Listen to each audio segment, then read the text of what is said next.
Hello guys, ഞാനിന്ന് എൻ്റെ ബന്ദിയുടെ വളർച്ച എന്തായി എന്നറിയാനായിട്ടൊന്ന് കയറിയതാണ്.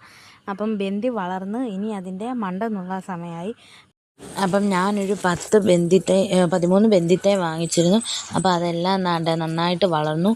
ഇനി നമുക്കിതിൻ്റെ മണ്ട നുള്ളണം. അപ്പോൾ ഇതിൻ്റെ മണ്ട നുള്ളുന്ന ഒരു വീഡിയോ ആണ് ഇന്ന്.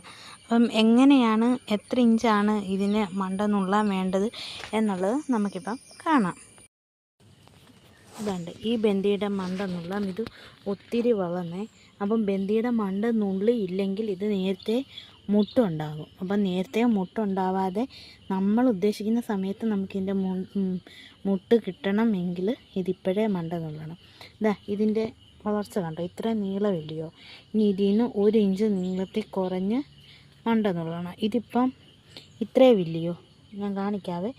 ഇനിയിപ്പം തന്നെ ഈ ഭാഗം ഇവിടെ വെച്ച് ഇതിൻ്റെ മണ്ട നുള്ളണം. അത് ജസ്റ്റ് നമ്മുടെ കൈ കൊണ്ട് ഒന്ന് നുള്ളിയാൽ മതി. കണ്ടോ, ഇപ്പം ഇങ്ങനെ ആയില്ലേ. ഇനി ഇതിൽ നിന്ന് ഈ 2 ഇത്ത് പൊട്ടും, 2 സൈഡിലായിട്ട് ഇത്ത് പൊട്ടും. പിന്നെ ഈ മണ്ട നുള്ളിയ ഈ ഭാഗം ഇത് നമ്മൾ കളയത്തില്ല. ഇതിൽ നിന്നും ഇതും കിളിച്ച് വരും. ഇതിൽ നിന്നും മുട്ടുണ്ടാവും. അപ്പോൾ ഇത് നമുക്ക് മറ്റൊരിടത്ത് എവിടെയെങ്കിലും ഒന്ന് നട്ട് വെക്കാം. ഓക്കെ, അങ്ങനെ ബന്ദികളുടെ എല്ലാം മണ്ട നുള്ളി. ഇതിൻ്റെ 2ൻ്റെ മാത്രം നുള്ളിയില്ല, കാരണം അത് വളർന്നു വന്നില്ല. ബാക്കി എല്ലാത്തിൻ്റെയും മണ്ട നുള്ളി. ഇതിൻ്റെ മണ്ട നുള്ളി. ഇനിയിപ്പോൾ ഇതിൽ നിന്ന് 2 ഇത്ത് പൊട്ടി കിളിച്ചോളും. ഇതിൻ്റെയൊക്കെ മണ്ട നുള്ളി. ഈ മണ്ട നുള്ളിയത് ഞാൻ ഈ ചട്ടിയെ തന്നെയാണ് നടുന്നത്.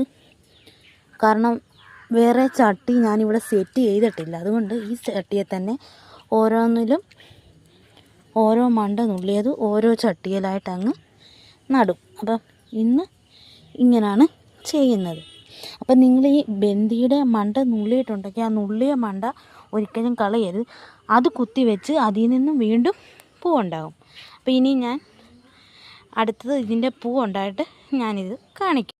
അങ്ങനെ എൻ്റെ 13 ബന്ദിത്തൈയുടെയും മണ്ടയൊടിച്ച് ആ മണ്ട അതേ ചെടിച്ചട്ടിയിൽ തന്നെ ഞാൻ നട്ടു. ഇനിയും ഒരാഴ്ച കഴിഞ്ഞതിന് ശേഷം ഒന്നുകൂടി ഞാൻ കയറിയിട്ട് അതിൻ്റെ അപ്ഡേഷൻ വീഡിയോ ഇതിലിടുന്നതായിരിക്കും. നിങ്ങളും ബന്ദിത്തൈ നടുന്നവരാണെങ്കിൽ ഇതുപോലെ ചെയ്യുക. അപ്പം നിങ്ങൾക്ക് ഇതിൽ കൂടുതൽ വിളവ് ലഭിക്കുന്നതായിരിക്കും. അപ്പം ഇന്നത്തെ എൻ്റെ വീഡിയോ ഇത്രയേ ഉള്ളൂ. വീഡിയോ ഇഷ്ടമായാൽ ലൈക്ക് ചെയ്യുക, ഷെയർ ചെയ്യുക. അടുത്ത വീഡിയോയുമായി ഉടൻ വരുന്നതാണ്. Bye bye.